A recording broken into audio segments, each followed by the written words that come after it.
एबे जेहेतु ठंडा दिन माने शीत दिन आसी जाइए तो सबु माँ मानकर गोटे चिंता केमिति पिला मानंकु ठंडा खास ज्वर दूरे रखा आ इम्यूनिटी से स्ट्रॉन्ग कर। नमस्कार जय जगन्नाथ। तो आज गोटे बनैबा होममेड चवनप्राश जोटा कि छोट रू बड़ पर्यटन समस्त खाई बट छोट छुआ स्पेशली यहाँ मुझे बनैबी तो बिल्कुल भी डेरी करवानी जीवा बनैबा और देखा केमती कौन बनूँ बहुत इजी वे रे बनैबा।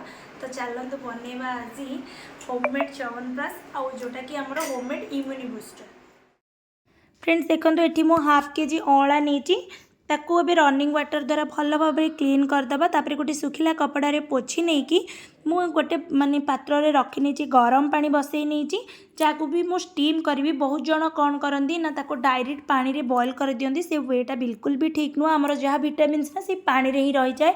तो ये गोटे 10 मिनट पर्यंत ताको कवर करके भल भाव बॉयल हाँपाई छाड़ीदबा। आपड़ इडली कुकर रे भी बॉयल करें। तापरे एठी मु खजरा माने एक्स्ट्रा स्वीटनेस आने गोटे 10 ରୁ 12टा खजरा नहीं गरम पानी रे टिके भिजेकी रखी नबा। मु ड्राई मसला रे एठी पिपली नहीं 1 स्पून 1.5 स्पून नहीं गोलमरीच 3टा नहीं तेजपत्र बड़ खंडे नहीं डालचीनी तापर छोट खंड नबा जायफल 5टा अलैच छोट खंड हलदी नबा तापर गोटे बड़ साइज्र माने गोटे हाफ इंच अदा नबा ताकू आमे भी भल भाव टिके फ्राए करदेबा। तो फ्रेंड्स हलदी आमे जो अदा रखीचे ताकू आमे ग्राइंड करवा। तो ये देखूँ मु बड़ पीस नेबिनी जायफल छोट खंड ही जायफल नेबी ताकू भल भाव टिके फ्राए करदेले ना तो सी ग्राइंड भल भाव होपर मु गोटे ग्राइंडिंग जार रे हलदी डेट्स आउ अदा जो रखी थी ताकू एबे ग्राइंड करनबा ताकू भी आम साइड कर रखी नबा। तो अभी 10 मिनट हो जाइए मु देखा केते बढ़िया भाव में कुक हो जाइए आउ ताकू ठंडा होला परे एमती सबू छड़े नबा तार मंजीटा को बाहर कर नबा आउ तापरे आमे तार गोटे प्यूरी बनै नबा। तो फ्रेंड्स देखो केते बढ़िया भाव कुक हो गला पर ना एमती सबू बाहरी पड़ो मंजी गुड़ाक। तापर ये कड़े बसई नहीं कड़े गरम होला परे जो आमे प्यूरी करके रखीते अँलार एबे सेटा पकई नबा। तो भल भाव टिके ताको मिक्स कर नबा और टिके फुटी आसला परे आमे जो हलदी अदा और डेट्स रो जो प्यूरी बनईतिले ताकू एबे पकई नबा अँला प्यूरी सहित मिक्स करके ताकू आमे टिके भल भाव फुटिया पाई छाड़दबा। तो फ्रेंड्स यहाँ गोटे रामबाण कहले किसी कम हेनी कहीं मेडिसिन आजिकल छुआ मान बहुत मात्रा आम दे पारानी जेहेतु ठंडा दिन तो बहुत पिला मानक सबु बेले ठंडा खास ज्वर एमती लगिकी थाए। तो एबे मु कौन करी ना टिके फुटी आसला परे 5 ରୁ 6 स्पून देसी गुआ घिओ तापर जोटा आमे पाउडर करके गरम मसला गुड़ाक रखी ताकू पकई नबा।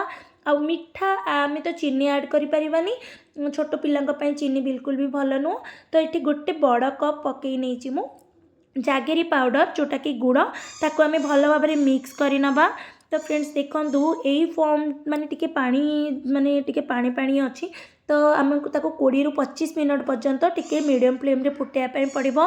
तो मीठा और टिके भल माने तार टेस्ट एनहांस हाँपाई मुझे ब्लैक सॉल्ट पकई 1 स्पून ब्लैक सॉल्ट पकई नहीं ताकू आमे भल भाव मिक्स कर नबा।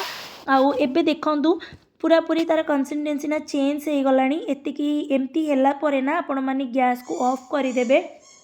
तो फ्रेंड्स एबे जदि माने बड़ मानक पई जदि बनाउचंती तो आपण माने टिके गोलमरीच और पिपलीर क्वांटिटीटा टिके मिसई दियंतु खास पाए ना कि पिपलीटा बहुत काम करे।